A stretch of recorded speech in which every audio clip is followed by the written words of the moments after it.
ये पृथ्वीराज विजय आप देख रहे हो, ये पृथ्वीराज के जो दरबार के कवि थे जयानक, उन्होंने लिखी थी 1191 में। तो इस पुस्तक में भी चालुक्यों को भी जगह जगह गुर्जर कह करके संबोधित किया गया है और चौहानों को भी जगह जगह गुर्जर कह करके इस पूरी पुस्तक में संबोधित किया गया है। और पृथ्वीराज के जो पिता हैं उनको इसमें समकालीन राइटर लिखता है उसी समय का, वो उनको लिखता है गुर्जर राज, सोमेश्वर को जो पृथ्वीराज के पिता हैं। तो पहले थोड़ी पृष्ठभूमि बता दूं। पृथ्वीराज विजय के कुछ श्लोकों में पृथ्वीराज के दादाजी राजा अर्णोराज चौहान की 2 पत्नियों का उल्लेख होता है, which is on the left at your screen. Jayanaka ji बताते हैं कि उनकी दोनों पत्नियां किन भौगोलिक क्षेत्रों से थी।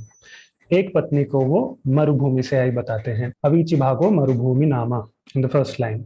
दूसरी पत्नी गुर्जर भूमि से आई बताते हैं, खंडो दिलोकस्य च गुर्जराख्य, यानी पृथ्वी का वो खंड जो स्वर्ग के समान है, जिस भूखंड को गुर्जर कहा जाता है।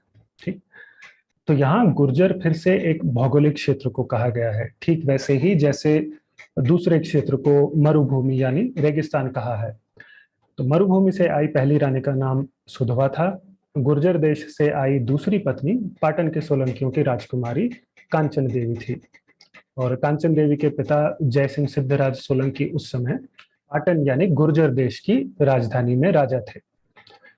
इन दोनों रानियों और उनके राज्यों से अलग खुद अजमेर के अर्णोराज चौहान के राज्य को पृथ्वीराज विजय के उसी अध्याय में और अन्य कई अध्यायों में, अन्य कई ग्रंथों में भी सपाद लक्ष्य कहा गया है, 1.25 लाख गांव का क्षेत्र।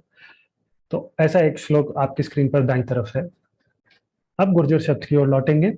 तो जयसिंह सिद्धराज सोलंकी को पृथ्वीराज विजय में जैन ग्रंथों में और शिलालेखों में सब जगह गुर्जर राज कहा गया है, which is obvious because he ruled the Gurjar देश। पृथ्वीराज विजय से लेकर द्वयाश्रय महाकाव्य, प्रबंध चिंतामणि, हम्मीर महाकाव्य और आगे सुरजन चरित तक अनेकों ग्रंथ स्पष्ट बताते हैं कि अजमेर के चौहानों